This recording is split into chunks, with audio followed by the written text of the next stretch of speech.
afternoon and welcome to the final day of the BFI Future Film Festival. I'm Laura Boswell, Head of Futures and Skills at the BFI. I'm so pleased to welcome you to our session on Writing for Comedy with Hannah George, supported by the London School of English.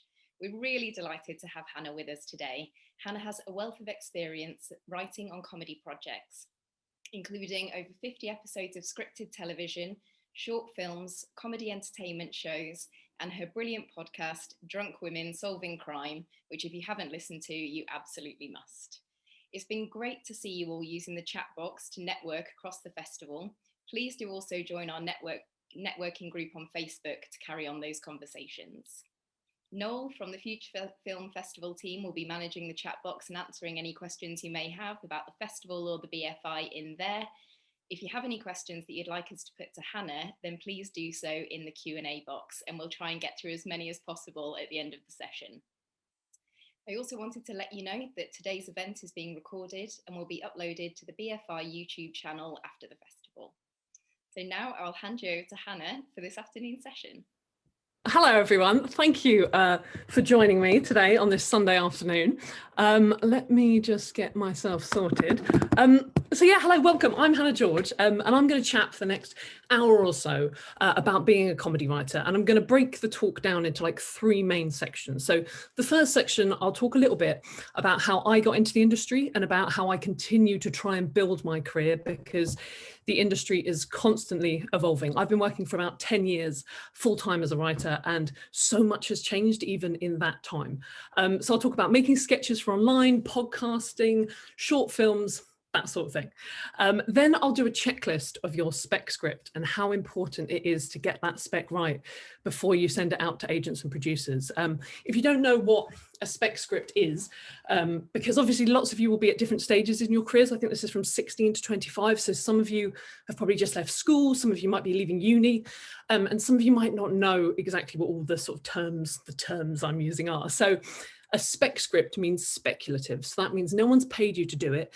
Generally, it's kind of one of the first, it's the first script that you write as well will be a spec script. It will be something that you want to write, something you feel passionate about. In America, they do spec scripts slightly differently. So for example, you'd often write a spec script of an existing show.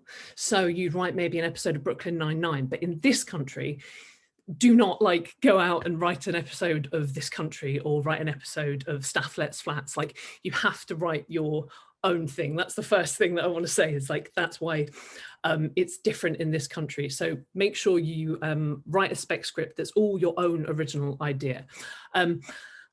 And like, I promise you that producers and agents want to find good scripts. I know right now you probably feel like there's this massive brick wall and you're trying to break in, but having a bulletproof spec is suddenly like having a sledgehammer for that wall.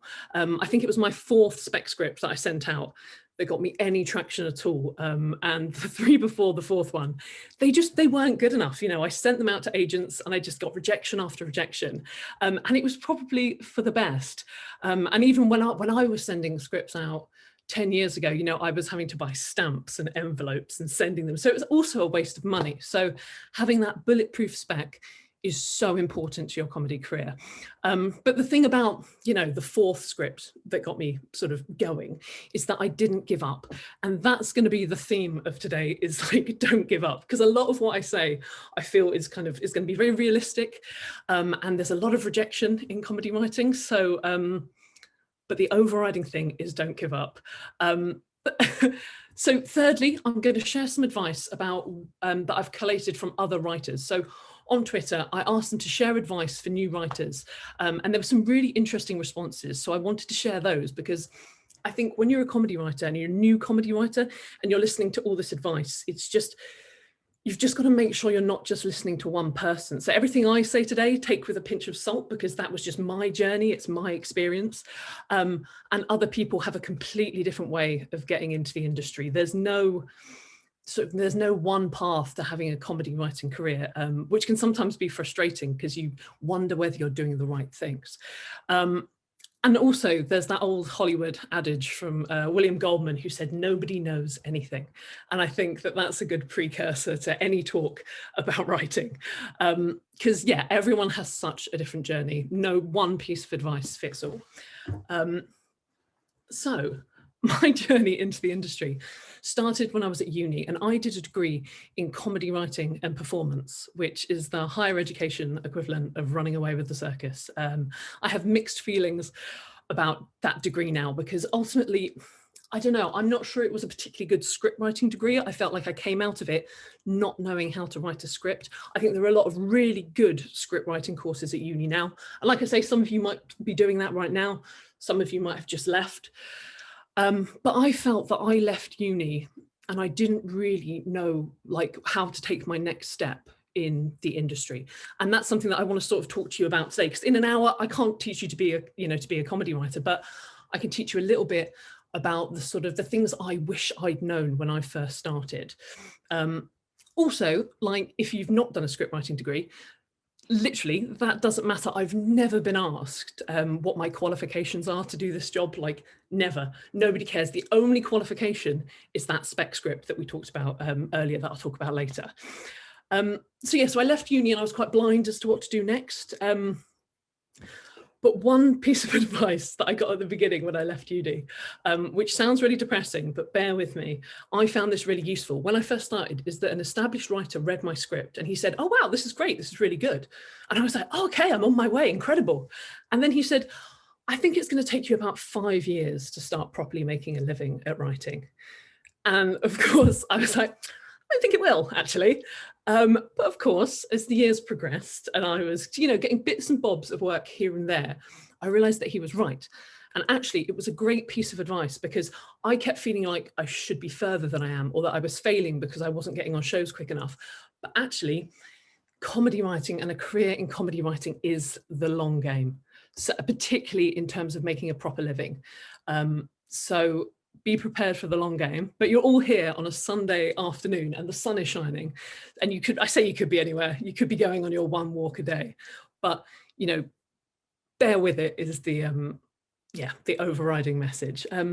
So one thing I did at uni that helped me kickstart my career was doing stand-up. Now, I know it's sort of hard to say to a bunch of writers, oh, do stand-up, because it's terrifying. But I was someone who had like zero contacts in the comedy world when I started, zero contacts in the comedy industry or in the TV industry. And a brilliant place to start was just by doing stand-up and sort of asserting myself as somebody that wanted to do comedy. And I think that's an important thing, just letting people know that you are writing comedy, because, with your script writing, you're always going to sort of have your scripts, but the first thing that you get made that's not going to come at the beginning of your career. So anything you can do at the very beginning to just say, I'm here and this is what I want to do, is really important. Because I never actually wanted to be a stand-up, but the people I met through it, other people who have, gone on to big comedy careers who I can collaborate with other things. I met the girls that I do Drunk Women Solving Crime with whilst doing stand-up. I met the people that I write my sketches with doing stand-up. I met 2 of my writing partners doing stand-up and my fiance doing stand-up. So, it's literally, it changed my life. So you might be, sat there thinking, I'm a writer, I'm definitely not a performer. But if there's any bit of you that can get up on stage, I think that's actually quite good advice for the beginning of a comedy career. So yeah, it also meant that I went to Edinburgh. Now, I'm not sure how many of you have been to Edinburgh, but the comedy festival was something that really, really helped my career at the beginning, because I went up there and it was just having a presence. And yeah, whether it's online or doing stand-up or a podcast, but yeah, it's really important. And Edinburgh it's not cheap, but I would always do the free shows and at the free venues, and often we broke even, which was quite exciting. But more recently, I did a show in 2019 that sold out for 9 days at a big paid venue, and we also almost broke even. So Edinburgh is expensive and you rarely make money from it, but it's all about, making those opportunities for yourself. And one of the easiest ways in writing and in comedy is to do stand-up or to go up to Edinburgh. And I think a lot of people sometimes feel like the only people that benefit from Edinburgh are the people that got nominated for the awards. But yeah, actually just being up there helps. Like on the first show that I did up there, a producer came to my show and then gave me a job writing jokes on the pilot of a comedy show, which was amazing. And you know, that doesn't mean that that will be the exact thing that happens to you, but that happened to me and wouldn't have happened had I not have been doing stand-up. Then after my first couple of Edinburghs, I did a charity gig at a theatre and Sandy Toksvig was the MC. And before she brought me on, she said, "What do you do?" And I said, "Oh, I'm a stand-up, but I want to be a writer." And she said, "Oh, well, you must come and write for the news quiz." And that was literally how I got my first job in radio. Now, I'm not telling you this so you all think, "Oh, well, I better go out and meet Sandy Toksvig." What I'm saying is that if I hadn't have done stand-up, I never would have met her, and I never would have met that producer in Edinburgh, and I wouldn't have met all the friends that I collaborate with now. So it was a really big part of sort of starting as a comedy writer. And obviously things have changed since when I first went up to Edinburgh, which was 10 years ago. For a start, Edinburgh probably won't happen this year. And the stand-up industry is on its arse because of coronavirus. But what I'm saying is putting yourself out there is important. And if you're not a performer, it's worth trying to collaborate with people who are, writing stuff for them, making stuff with them. As although it seems like most stand-ups write their own material, they don't necessarily. And also stand-ups need directing as well. So if you can meet those stand-ups, maybe get involved in directing as well. So meanwhile, like I said, I was doing stand-up and I was also writing scripts and trying to get them read, which I imagine maybe is where a lot of you are right now. So the basic process of getting your own TV show is that you write a script, you send it to a production company, that company options it, which means that they pay you an option fee. At least they should. Some companies try to get out of it, but that's no good. But they can be anywhere between like £500 and £2,000 in this country generally for an option fee. And that buys them the right to take your script to commissioners. And no one else can for the length of that option. That's that company has an exclusive, they buy the exclusive rights for about a year to take it to different commissioners. Then the commissioner will either say no, commission a second script, a pilot perhaps, or even commission a whole series. Now that sounds quite simple, doesn't it? It sounds sort of like bish, bash, bosh, perfect, I've got my own show. But as I'm sure you're probably aware, it doesn't quite work as easily as that. For example, over the last 10 years, I personally have had about 24 original scripts optioned, and I've never had anything original made. I've never had my own show. And I'm not telling you that, again, to be depressing. It's just a kind of an honest view and a realistic view of how hard you will have to work and how many stars have to be aligned to get your own show. Also, you know, my experience isn't unusual. If you ask any writer about the shows that didn't get made, even like really, really successful writers, you know, the higher echelons, they've still got shows that are being rejected. So another big sort of piece of advice for this talk is just as soon as you finish your script, get on and write the next script, because you're only as good as your next script. But I think with every single show that I've pitched, I've got better as a writer. I've got more experienced, and the key thing is that I haven't stopped. Like at the moment, I've got 4 shows under option. Just going through that process again probably is, yeah, don't write one script and think this is my masterpiece. This has just got to get made. You've just got to get on with the next one because you never know. And yeah, rejection is a big part of being a comedy writer. But the huge positive that comes from rejection of, you know, your own scripts, your spec scripts, is that every show that's been optioned, I now have, you know, a relationship with that production company. And when they do a show that goes, they'll know my work and who I am. And the same thing goes for commissioners. When one of my shows go up for commission, soon, you know, they have an inkling of who I am. So again, it's the long game, it takes a while. And your journey might be a lot quicker than mine. But it's that thing, it's just not stopping. And you're probably thinking, okay, that's all well and good, Hannah, but how do I get the option in the first place? And the truth is, it's a bit of a catch-22 at the beginning, because generally to get production companies to read your scripts, you need an agent. But to get an agent, you often need a production company to read your script and be interested. Now, there are other ways to get an agent. You can just send them your script direct and say, oh, look at this script, isn't it great? But often just having that one extra thing that you can, that you can show them that you've either got an option deal or you've won a competition. Competitions are actually great things to enter as a new writer, because agents do take, they do actually look at them and see who's winning the competitions. So the way I got my first agent was to get a production company to commit to optioning a script. And the way I got them to read it was that I met a development producer at a BBC writers' room thing. And we got chatting, and because I'd met her in real life, when I emailed her, she was just like, oh, okay, this is Hannah. I know her. I met her at the bar. Great. And that is something that's so important as well, is meeting people in real life, which I realize as a piece of advice in the middle of a pandemic isn't great. But overall, the best things that I've found for my career has come from when I've met people in person. So, things like you may have been to some BBC Writers' Room events and events like that. And sometimes they feel like if you don't meet anyone or you're not talking to anyone, you feel like a bit of a waste of time. But connections genuinely do happen at these places. So, film festivals, screenings of things, anything that means that you could meet someone in real life. And obviously, I know that a lot of stuff happens in London, which is a big sort of, it's a big part of not being able to get on as a comedy writer is not living in London. I live in London now, but for the first 5 years of my career, I lived on the Isle of Wight.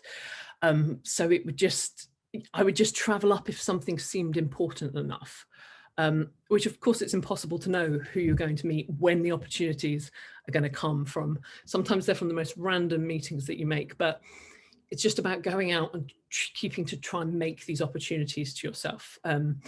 Being a writer is not just about writing at all. A lot of it is the hustle and meeting people. So after I had an option, I was able to approach agents saying, look, I have a deal that has to be done. And it got me some more interest. And eventually I signed with an agent. And I thought about my friend who told me it would take me 5 years. And I was like, it's 3 years in and I've just got an agent.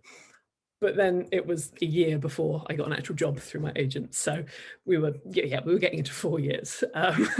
But when you sign to an agent, generally they send out your script as a spec and producers read it, but not with a view of making it, but with a view of maybe having a general meeting, which is just basically to meet you and get your vibe. And again, it's meeting people in person.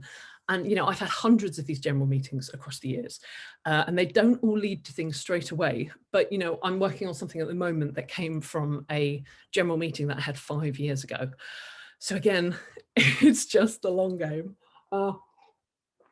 One practical piece of advice I would say for when you start, and this sounds a bit weird, but it's to make yourself a producer's spreadsheet.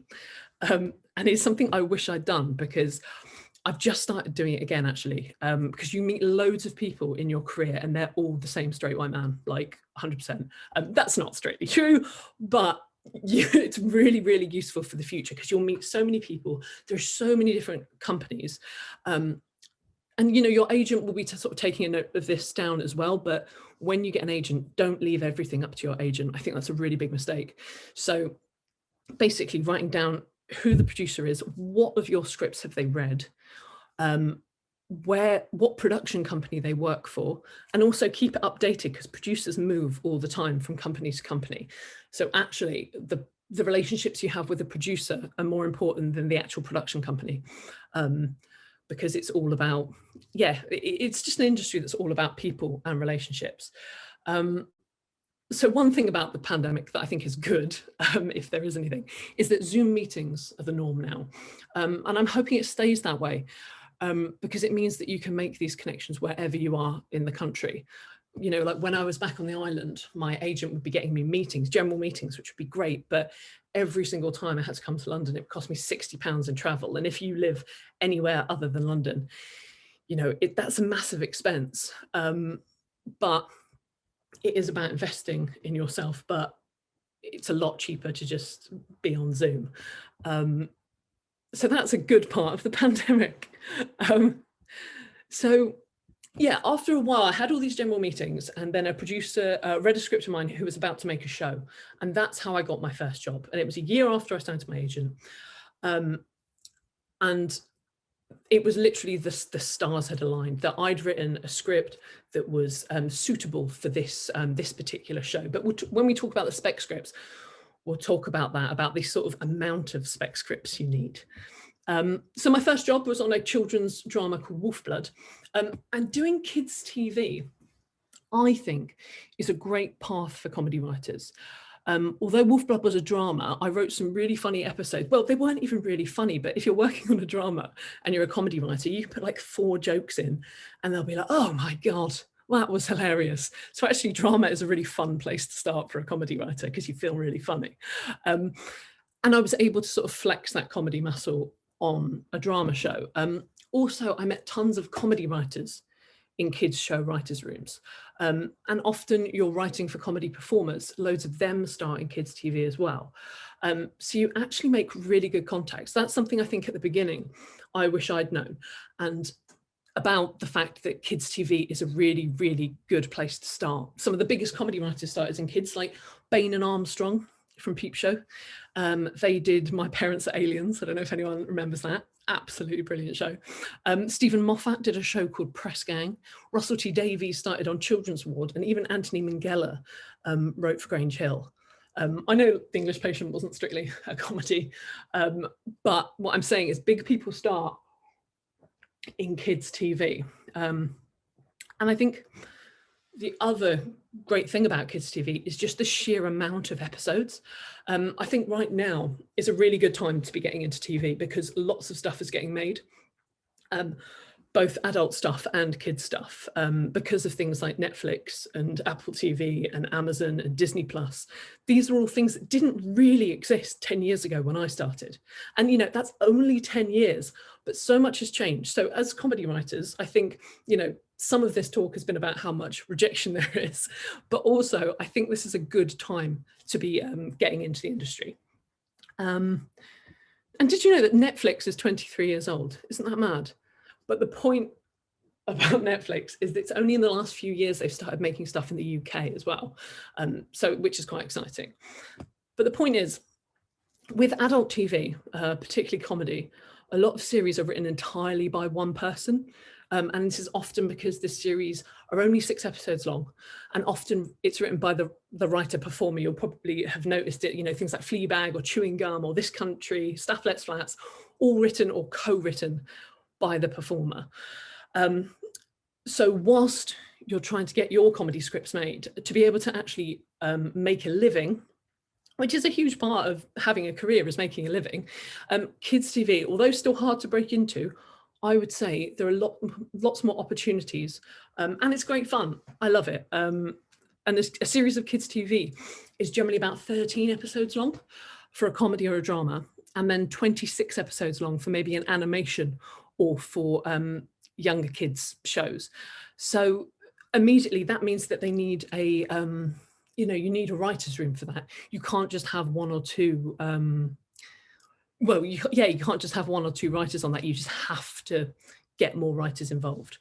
I've done way more writers' rooms for kids' TV than I have for adult TV, because also there's not necessarily the money for all the time. See, and there's lots of placemaking shows at the moment. I'm working for Nickelodeon, CBBC, CITV, CBeebies, and Boomerang. So, you know, there are lots of options, lots of opportunities. And it's a great place to start. Another great place to start, which again, isn't super easy to break into. It's not my journey, but soap writing is another thing that has loads and loads and loads of episodes, and you can start making a living as the writer a little bit quicker.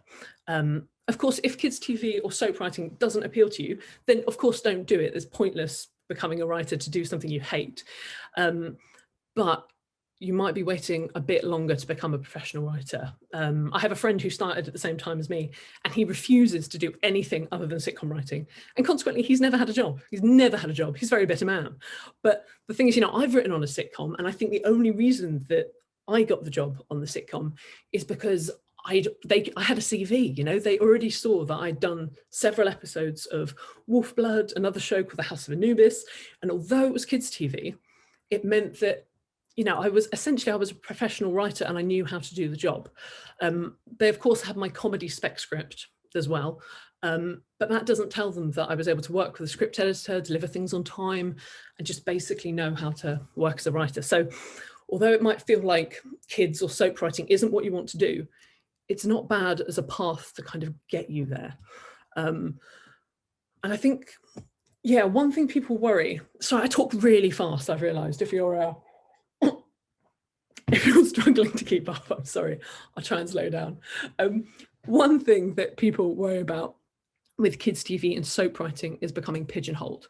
And people will think, oh, she's just a kids writer. Oh, he only knows how to write soap.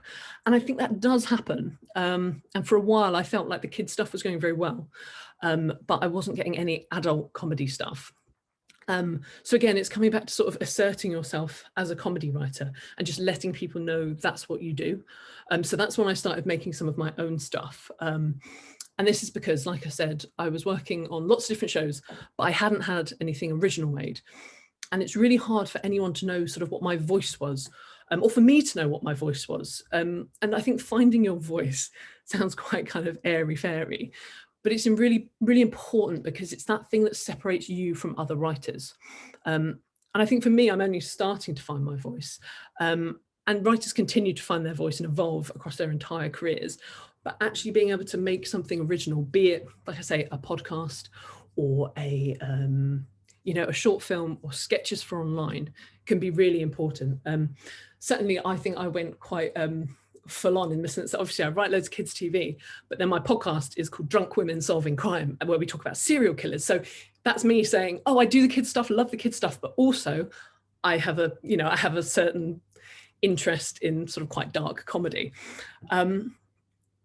And also, like, the things that I've done online have helped my career in various ways, but they haven't really made me much money. And I think it's important to talk about that, because when you talk about writing comedy as a career, making money is something you have to do.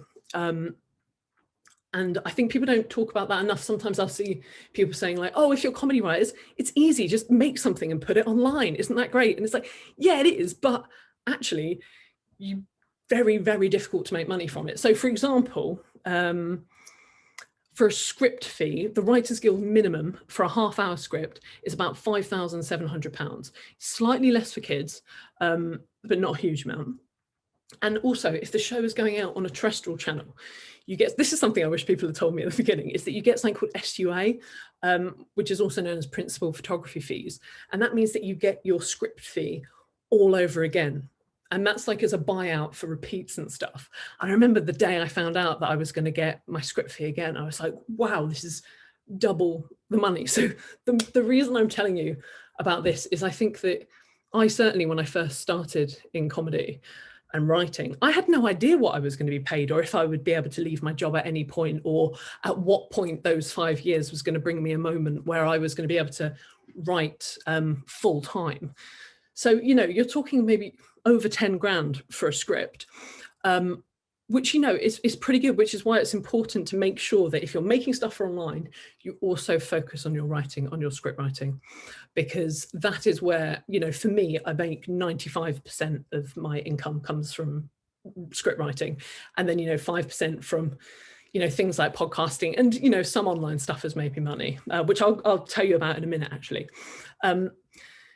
So, yeah, my point there is that it's important to focus on having those great spec scripts. Yeah, because I'm not sure, it's very difficult to make that sort of money from podcasting or online sketches or short films. Very unlikely unless you're literally huge. But the exciting thing about putting things online is that you sort of never know what's going to happen. And that can help your career in many ways as well. That thing of asserting yourself as a comedy writer, as a comedy person, putting something online and letting the internet sort of take it away. Sometimes these things can get quite big. So, for example, I shot a short sketch on my phone that went viral. And it's called Watch This Incredible Moment When This Father of Four Hears Silence for the First Time. And it was a take on those videos that are like kind of, oh, watch this woman hear for the first time, because it was when the implants were, the cochlear implants were big, and then people would film them, and they're so moving, and they're these incredible videos. And I just had this idea, which is the sketch that actually, Fiona, if we can play now, if that's all right.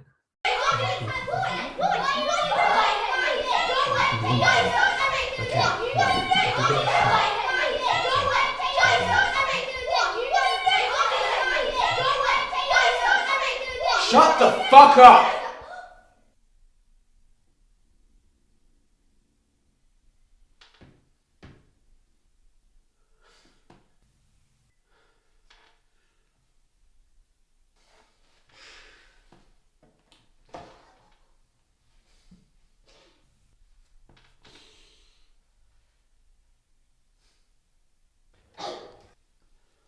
Okay, so that was our sketch, which has had about 150 million views online, which is completely mad. But the thing with that,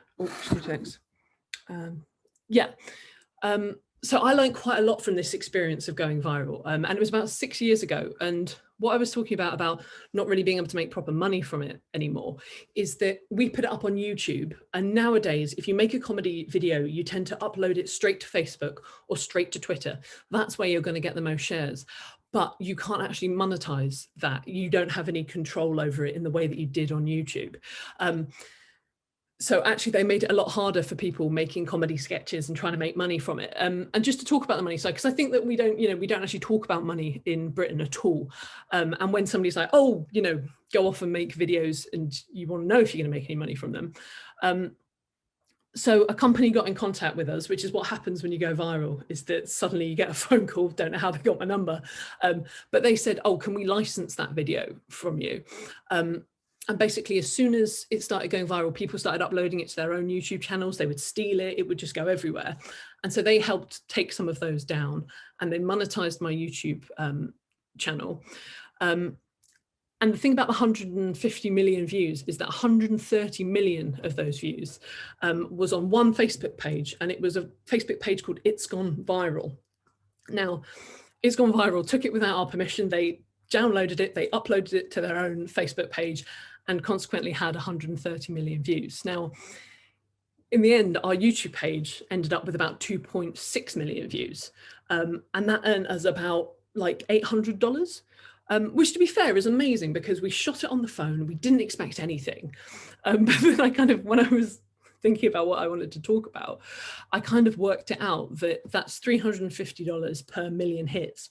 And if all those 150 million hits had been on our YouTube channel, we'd have made closer to £50,000, which is crazy. Like, the internet is like the Wild West. You almost have absolutely no control over it, which is fun in the sense that things can go utterly viral and go huge. But as for me, as a comedy writer, as soon as that sort of took off without it being on my YouTube page or connected to me, is nobody knew I had done it. So nobody knew that was my sketch. I wasn't in the sketch. I just wrote it and I directed it.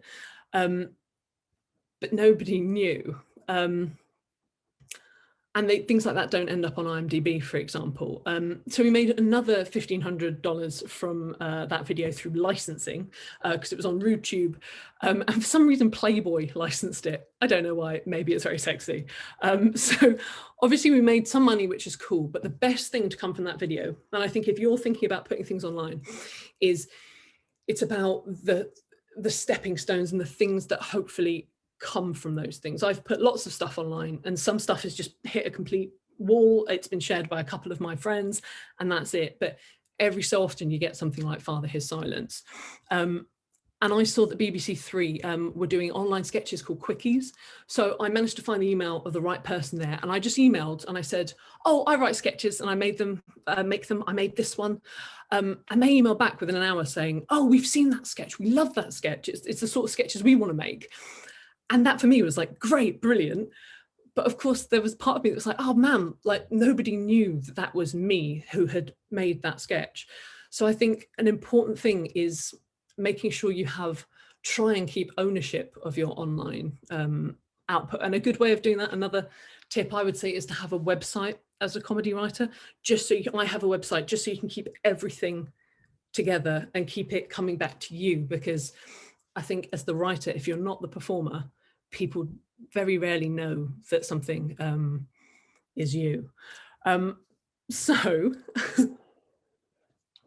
after that, the BBC, they commissioned me and my writing partner, Tasha Danraj, and we wrote a sketch called, wait, what's it called? I should remember. Where Are You From, the Game. And the important thing about what happened with the BBC and me emailing them is that I think it's important to remember that generally people don't come to you. So you've got to put yourself out there. And for every 10 emails you send that are ignored, you might get one reply that might lead to something. It is so hard as there's no roadmap to success in the TV industry, particularly comedy. But we got given this sketch and we shot this. I directed this sketch. I think we're going to show it to you in a second. And the thing about this, in terms of those stepping stones of kind of getting sort of more success, is that this sketch won as a Writers Guild Award for the best online comedy. And that was the thing that helped me then change my agent. I changed agents.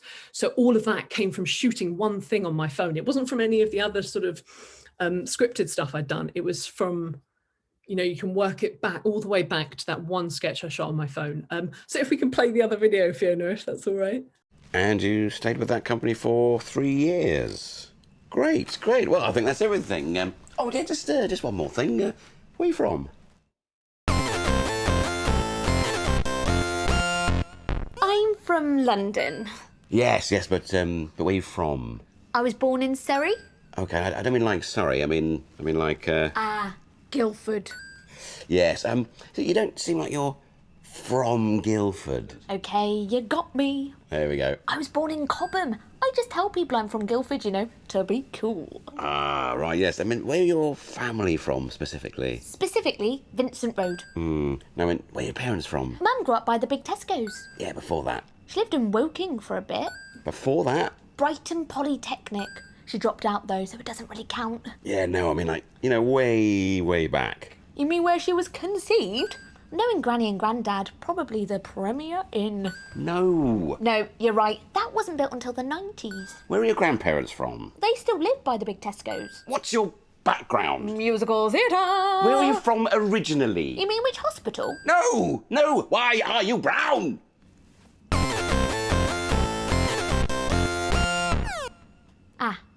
Bit racist, that.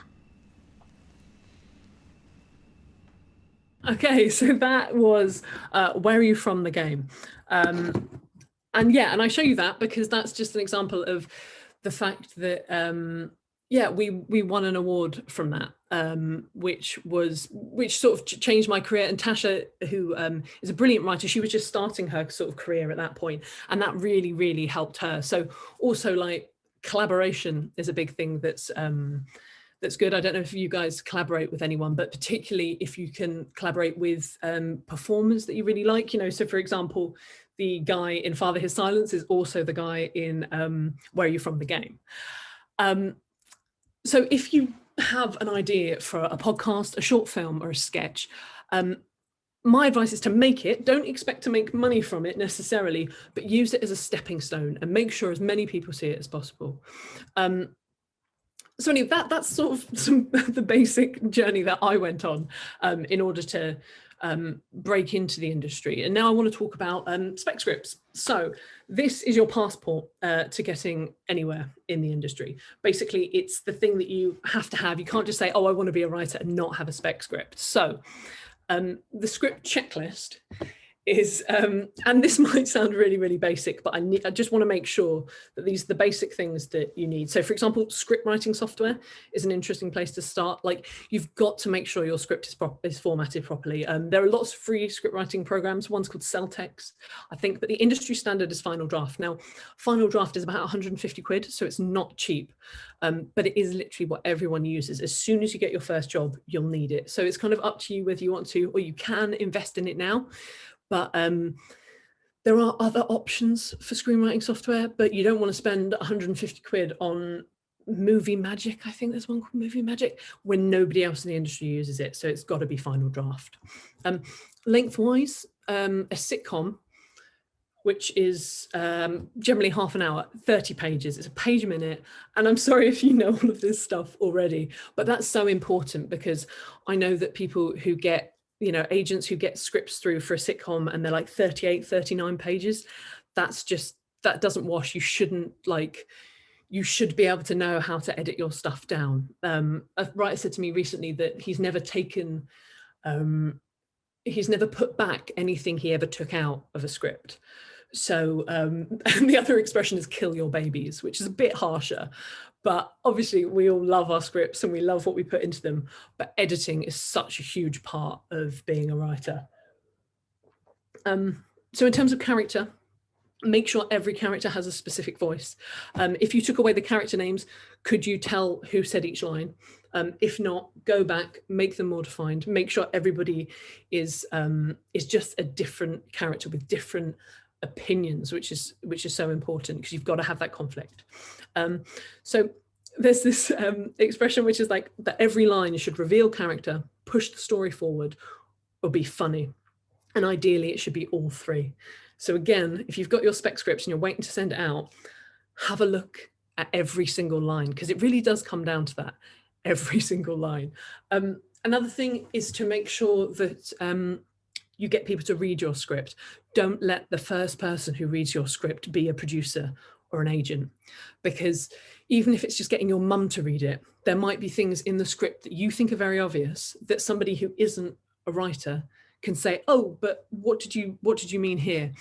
That is so important because you put so much, as I was talking about earlier, you put so much time and effort into making those connections with producers and agents that you don't want to just throw away that opportunity with a script that, you know, hasn't been read by anyone else. So something that you do get asked by commissioners and producers at the moment specifically is why now? And it can be a slightly annoying question because you're like, well, because I wrote it and I wrote it now, but that's not what they mean. And it's just like, is your script relevant? Why is it something that a TV channel should be making right now? What's exciting about it? What's new? Has it been done before? Also, why are you the best one to write it? You don't have to have had a unique experience of it because again, this part of you that's sort of like, well, I'm the right one to write it because I wrote it. But the point is there something that's, or if you've not got an idea for a script yet, is there something in your life that's specific and that you have a really good experience of and you know exactly, and you can give the audience that insight, because that is something that's really, really important in comedy, is just, I guess, authenticity, you'd call it. And yeah, and I've talked about this a couple of times, is the best bit of advice, I think, is that once you've finished your last script and you're sending it to your mum to get her to read it, start on the next one, because you're only as good as your next script. So just keep going, keep writing this, the next script. Also, as your first script, I'd say go crazy and write something big and loud and don't even think about the logic of getting it made. Like, I remember writing a first script and thinking, oh, I just don't think they'd have the budget for that. I didn't know about budgets or anything like that. What people want and what agents want at the beginning is just to see what you can do and something that's kind of, yeah, like I say, big and loud. And then maybe with that second script that you're going to write after that, write something maybe that's a little bit more tactical. So potentially in the genre of where you'd like to work as a writer, or somewhere where you think you might be able to get some work. So if you wanted to maybe sort of follow that kids TV thing, then write a kids TV script. And it can still be in your voice and in genres that you're interested in, but just, I think, yeah, make sure you've got a script that can, yeah, get you jobs as well. I know that sounds silly, but you've got the script that's like, this is me, this is bold. And then you've also got the script that's like, I'm a very competent writer and I want to write in this, you know, in soap or in kids TV. So that's sort of, for me, that's the main things about a spec script. It's just be thorough, be very thorough. And so I'm going to end my talk on some advice from the industry. So like I said earlier, I asked for some advice, so you don't just have to listen to me. So the first bit of advice is from Chris Addison from The Thick of It, who recently co-created Breeders on Sky One. And he said, get the first draft out without looking back at it. Just keep going and get it finished, however much you want to tinker with what you've already written. Leave that soldier and march on. That's the most important job. Then you can go back and edit. And I think that's great advice, because I don't know about you, you've probably got a couple of scripts in your, in your drawer that you haven't quite finished, and finishing a script is such a big achievement anyway. So then he goes on to say, one of the best pieces of advice I ever heard was, allow it to be the piece of shit it was always going to be. In other words, do not beat yourself up about the first draft. Quality is not the object of the first draft. Having a first draft is the object of the first draft. And I agree with that too. Although I would say sometimes first drafts can be surprisingly good.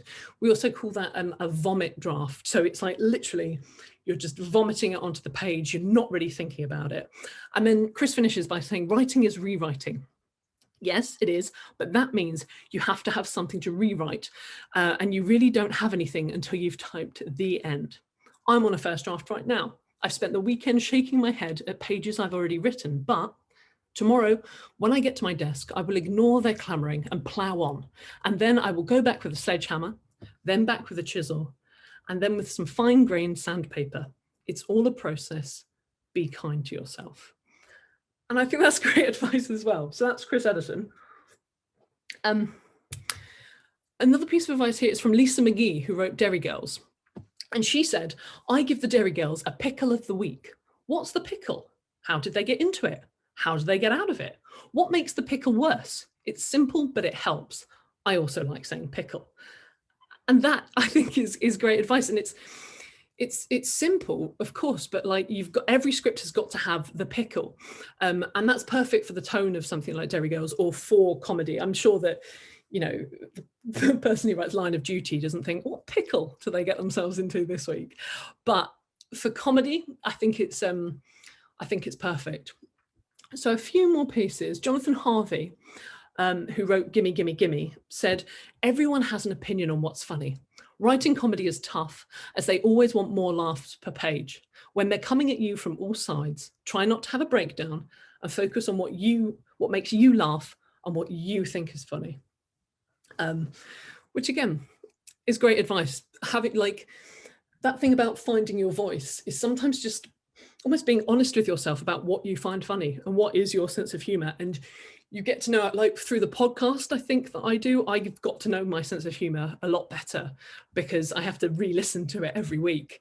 And every time I re-listen, I think, oh, I should have said that. And then I'll say that because I sort of know myself quite well. Often it's a very very, very basic joke, but I know myself a little bit better now. So this section of advice I call the rejection section, as when I was asking people for advice about being a writer, a lot of it comes down to dealing with rejection. And one thing I would say is it does get easier to deal with rejection. And it's sometimes the only way to work out how your career is going, in the sense that the rejections will get bigger. Like at the beginning of my career, I could only dream of being rejected by Netflix, and now that's happened. So, sometimes that's the only way of knowing how well you're doing. So the first piece of advice about rejection, this is my favorite, from writer Rachel Stubbings, who says, have enough going on that when you receive a rejection, it feels like a fucking relief. And I love that. There's so much to be said for it. Don't put all your eggs in one basket. It's a recipe for disaster. Make sure you move on to the next thing, because it just becomes too heartbreaking. Scribblet on Twitter says, you're going to get rejected constantly. You need to not just cope with it, but work with it. Listen to notes, rework ideas that you love and can't stop thinking about, and how they might find life in a different format. And I think that's really useful as well. Not being again, it's that thing of being too tied to one thing. Something that maybe started as a script could become a podcast, or something that started a podcast could become a script. Adam Kay, who wrote This Is Going to Hurt, said, Your first few projects have a pretty much zero chance of happening, so don't take it personally or throw in the towel when they don't happen. And Joel Morris, the last one on rejection, says your sitcom or sketch show almost certainly won't get made for various awful reasons. So be flexible and think of other places to be funny and learn your trade, helping others, working in different media, being on teams. Be open to not having your heroes' exact careers. Now, like I say, I don't want any of this to feel too negative, but I think if you go into your career knowing that rejection is a normal part of the process, then you'll be able to deal with it a lot better. I sort of had no idea when I had my first real rejection. It hit me like a ton of bricks. You know, when I got my first option, I was like, well, I guess I'm going to have a TV show now. And that is not how it works, it turns out. But I think being forearmed is what's that expression? Forearmed is forewarned, forewarned is forearmed.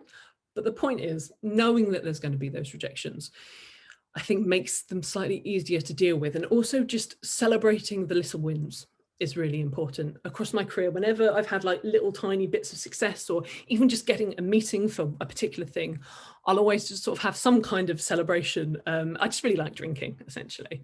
So the last few pieces of advice before we do some questions are more process-based. So David Quantek, who has written on Veep, said, write like there's two of you, one who's funny and one who's good at plot. Alice Lowe said, write the situation and the characters. Don't worry about the jokes. If the situation is right, the jokes will come. Greg McCall, Gary Tank Commander, says, for longevity in writing narrative, look to develop an understanding of character as opposed to only gags. Small details in people and characters make for the best laughs.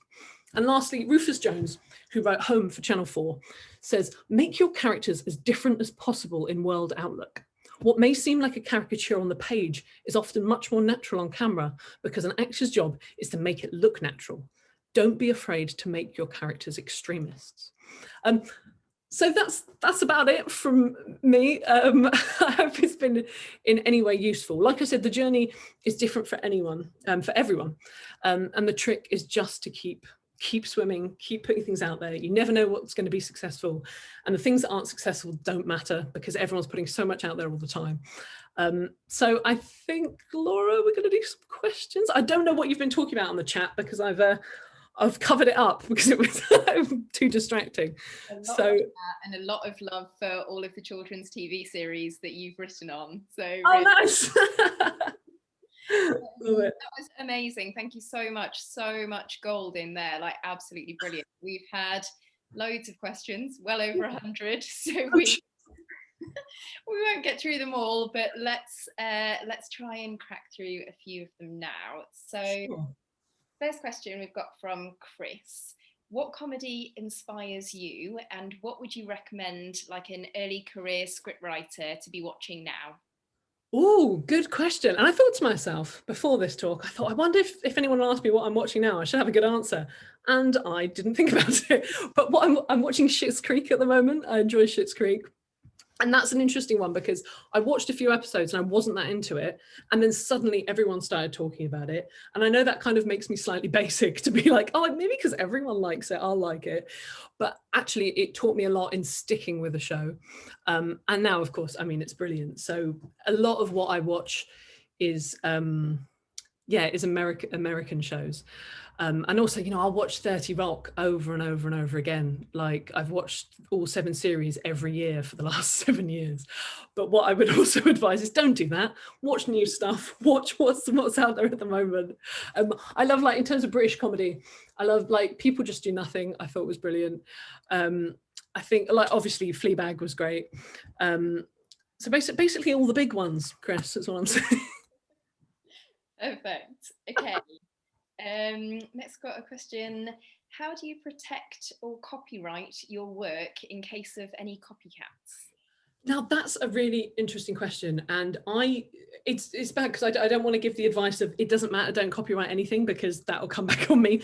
But certainly at the very beginning, when I was working with a writing partner who was very, very paranoid about things like that. And so sometimes, there's this one thing of like, you can send the script to yourself in the post or something, but overall I would say don't worry about it. I don't think people are going to steal I think almost, if you approach a producer with, this is totally copyrighted, this is mine, it almost feels a little bit, I'm not sure they'll react to that well, because it feels a bit like you're saying they're going to steal it, which, you know, generally doesn't happen. I don't think, you know, I don't copyright any of, you know, or put any copyright things on my work, but also my work comes from an established agent, so that makes a difference. And I do understand wanting to protect your work, but I don't think it's as big a deal, and can make you come across as a little bit green, I think, if you're going too over the top with it. So yeah, but I don't want to be the one to say, oh, don't worry. It's sort of not something that's kind of rife in the industry. People are quite sort of respectful of other people's work. I think so. I've always found that way. And of course, you'll, you know, you'll put on the TV tonight and you'll see that a new show has been announced that it's something exactly like what you're doing. It's all, you know, 99.9% of the time it's coincidence.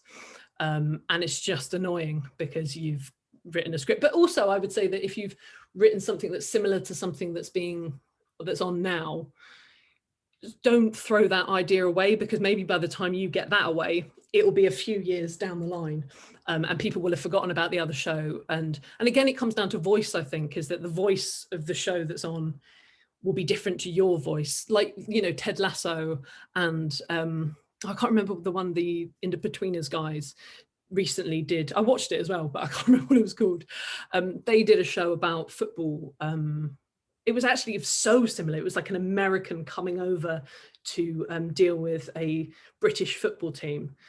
And they both pretty much announced at the same time. And that's just completely coincidence. One didn't steal from the other. And yeah, and one was more successful than the other, because they have different voices. So I think it comes down to that, really. Perfect. Next question. So Angela asked, what did you do as your day job before you became a writer full time? I worked at Nationwide Building Society, represent. It was a journey. It was fun because I got a job there when I was 16. So I'd worked as like a Saturday girl. And actually sometimes I do miss it, because although it was nice to sort of have had my first job quite young, I also miss that sort of thing of going to work and meeting people, because there were a lot of characters that came into Nationwide, and also just a lot of names as well, which I always want to use them in scripts, but I'm like, was it confidential? I guess it was confidential. But yeah, so I worked on the counters at Nationwide.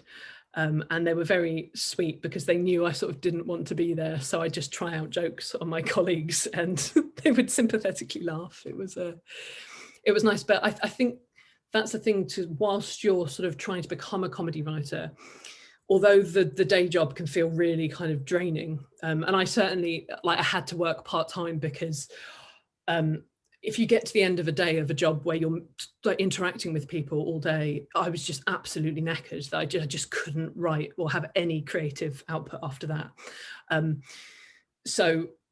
But on the other side, having that job and meeting those people sort of gave me sort of ideas for characters, certainly, and just one-liners people would say, and I'd just be like, I'm having that. Like, when you hang out with, like now I hang out with like writers and comedians and stuff, and the thing about that is that as soon as someone says something funny, they're like, who owns that? Who's got that? Whose is that?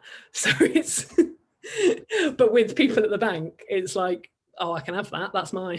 Always good to do something with the general public for material. Yeah, absolutely. That's another thing that I'd say is I use just notes in my phone, and just anytime someone says something funny, I'm just like, get it down, write it, as long as it's not another comedian or like the other day, my mum, I say the other day, God, it must have been years ago now because the pandemic, but my mum, she gave me a hug and smelt my hair and she just went, well, you've had a lasagna. And she was right, and I had, and I was just like, that's just a lovely little moment, like a character moment. So, you know, across the years, I've written all sorts of stuff that makes me laugh, dance, and I say that's a good idea for everyone else. Perfect. Okay.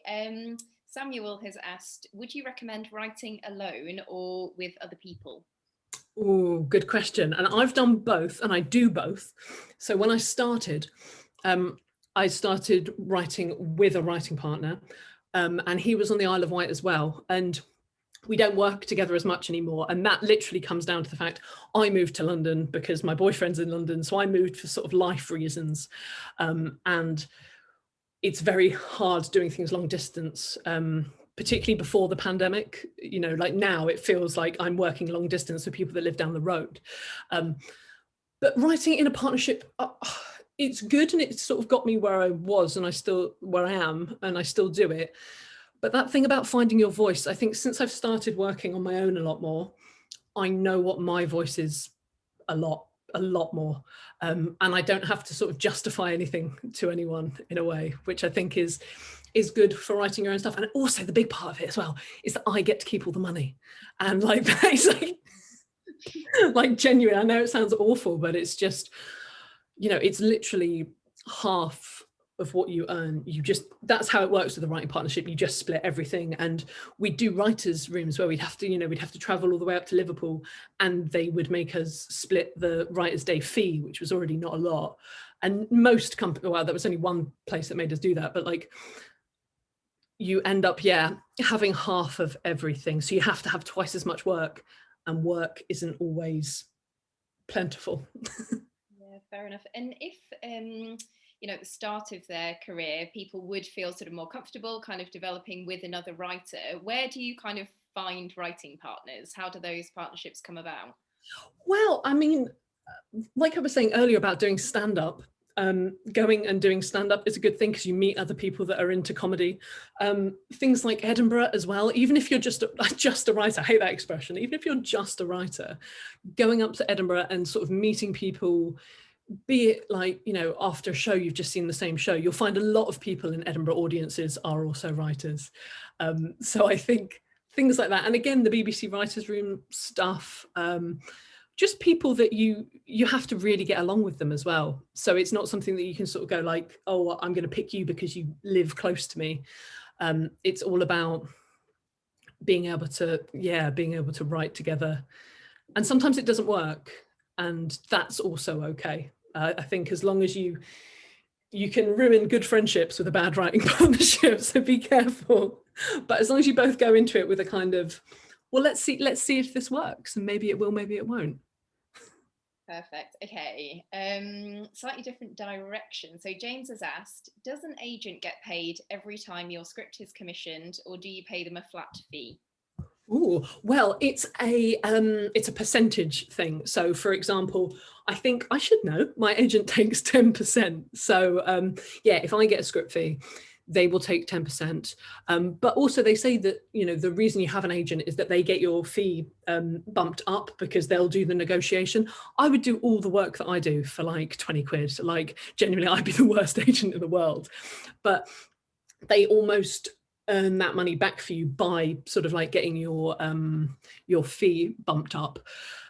Also, that's the thing, because agents, it's an interesting one. Like, I would say, I say that you need an agent, like maybe not at the very beginning, but in terms of if people are looking to staff up a show with writers, they're not going to post it on Twitter, really. They're going to go to the agents. So, you know, after a while, like now, because I've worked with so many people, lots of the jobs come to me because it will come straight from the producer and they'll be like, oh, do you want to do this again? So that makes it a bit easier for agents when you're sort of slightly more established. But at the beginning, the agent will send out your spec script and get it read by people, because I'm sure everyone here has sort of like come up against that unsolicited script thing when they're like, we don't accept any. As soon as you have an agent, your scripts become solicited because they are an agent. So yes, 10% sort of feels like, you know, like a lot of money when you're looking at, you know, 10 grand, you're talking, that's $1,000 that it's going to cost in fees. But also you can, like, you write it off against tax as well. So there are sort of like, it counts as a expense, which is very boring if anybody's got any questions about accounting. We had a whole session on that. I should have joined it, to be honest. So we've got a question from Carlotta. The comedy world is dominated by men. How do you tackle this? That's a good question. I took a very sort of like my route was to do a podcast which is only with women, which is great. So we do have Men's Month, but what I found with doing Drunk Women Solving Crime is that we have a guest every week, and there is absolutely no end of the amount of hilarious women that are out there. And then sometimes when you see that, we've done 150 episodes and we've not struggled once to find hilarious women, and then you look at panel shows and you're like, oh, there's no female comedians on there, or oh, it's a reality star because there's obviously no funny women.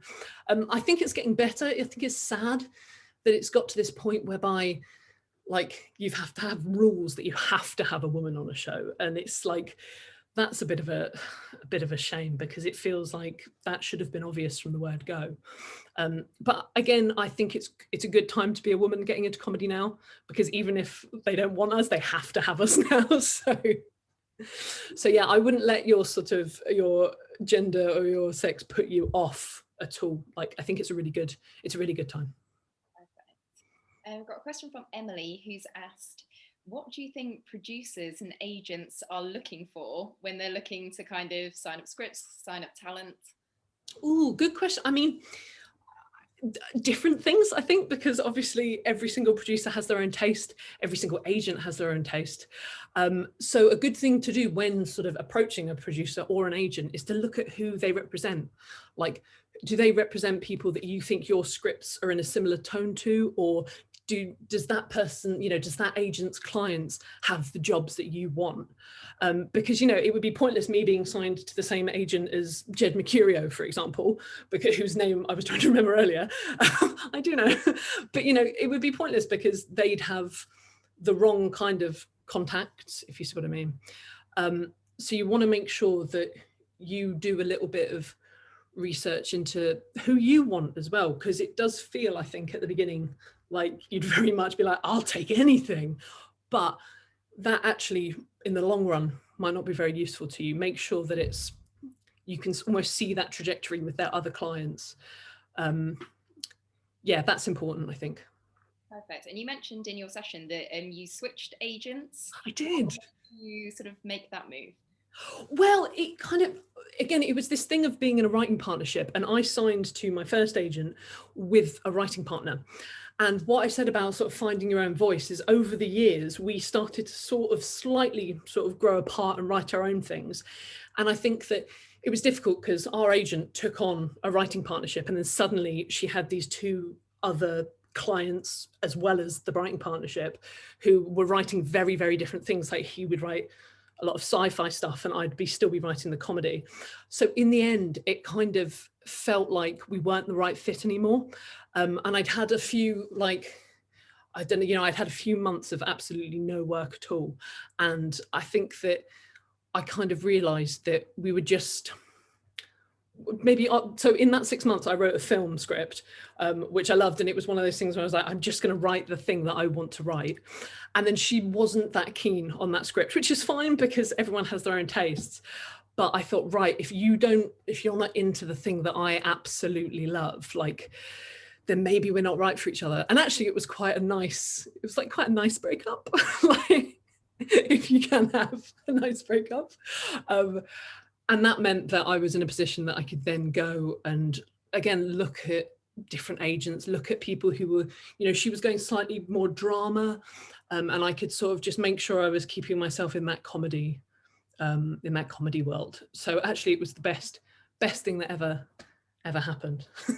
Sometimes these things are all for the best, aren't they? Absolutely. You think like leaving your agent is like really panic inducing, but again, just going back to that thing of the long game, it really is the long game. It's like I could have stayed with them for years and not even have got where I've got in the last 2 years of my new agent. So yeah, it makes a difference. Perfect. Okay, we've got a great question from Max, which you could probably spend hours talking about. But Max has asked, when writing for comedy, how do you structure the storytelling in beats so that it has the most impact?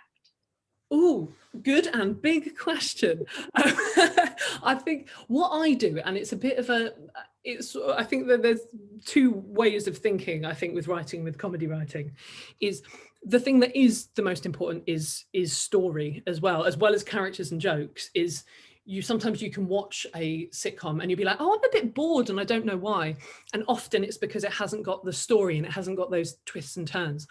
One thing that I use, which some writers really look down on, is there was this book called Save the Cat.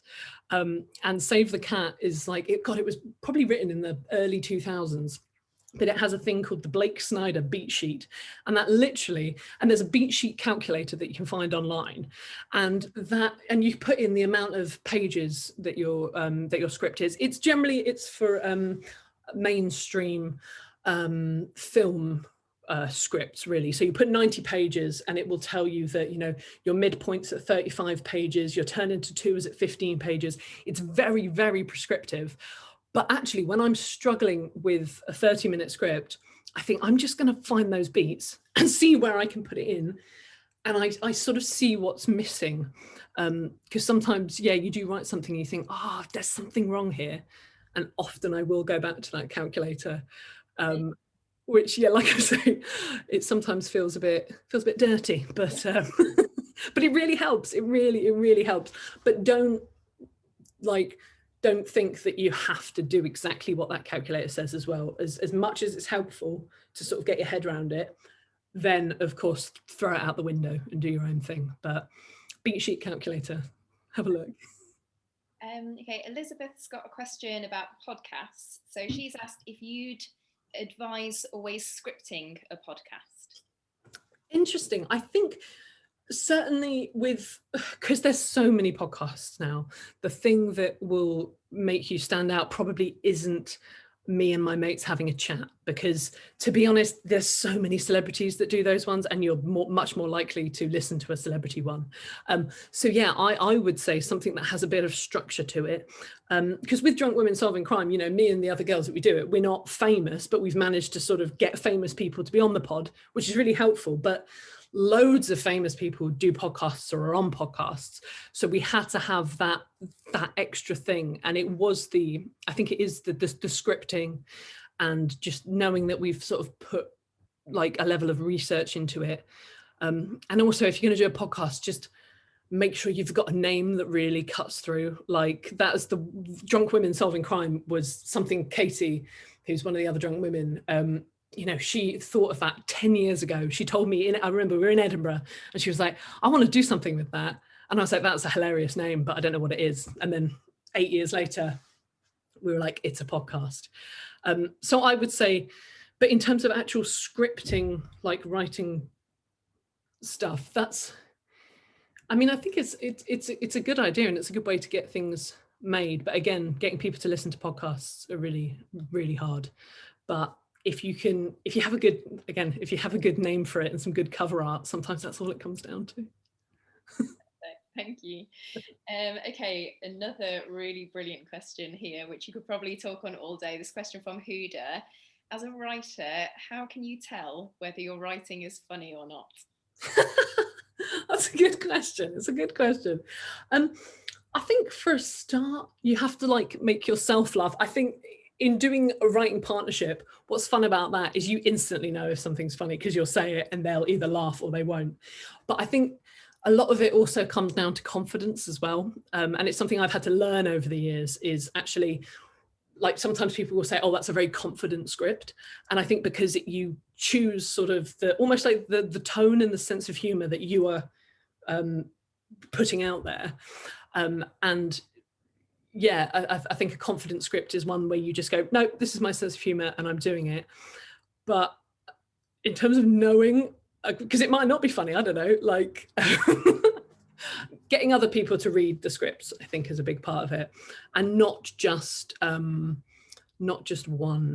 person, a few people. I was talking to someone the other day who did a stand-up workshop, and part of the end of the workshop was to go, they went and they did 4 gigs in a row in one night from 4 different pubs in one area. So they went and they did the thing, they did the thing. And I thought that was brilliant in terms of a way of sort of teaching someone that what one crowd find funny, another crowd might absolutely hate. And it's the same with your scripts. Just make sure that, your mum might not have a sense of humor, so don't send it to her, send it to your dad, or send it to both of them. Make sure you get enough different sort of senses of humor. Is that the right What's the collective noun for sense of humour? And I guess definitely to people who you know are going to be honest with you as well. Yes, yeah, that's a big thing as well. It's because it can be hard to take those criticisms. So make sure, yeah, you give it to someone that when you read it, you're not going to go shut up, like, because you have that sort of relationship with certain people. And also take everything with a pinch of salt as well. Make sure you listen, but don't change your entire script because somebody doesn't like it. On that note, I think that's probably a perfect place to finish. I've seen it's 3:15.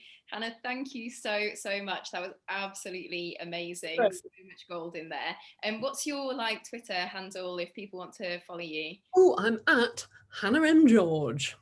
Perfect. Okay, so I'm sure you'll get loads of new followers. But yeah, thank you so much. It's absolutely pleasure. And thank you for being a really excellent audience as well. So many questions, so many brilliant conversations happening in the chat. It's so wonderful to see. We hope that you'll join us for more events today, our last day of the festival. Our next event is at 4 p.m. and it is Demystifying the Role of the Art Department in a Film Crew, which is presented in partnership with Lux Artists, and the panel includes the team behind the brilliant independent feature film St Maud. And you can sign up for that on our website, or we'll pop a link in the chat to that too. As always, we'd really appreciate it if you could complete our festival survey. And we've already been looking through your responses. They've been so helpful, so brilliant to get your feedback. And it really helps us to improve our future events. And I think Noel will pop the link to that in the chat box too. And so thank you all so much for joining us. I really hope you have a great rest of your day. Bye. Thanks.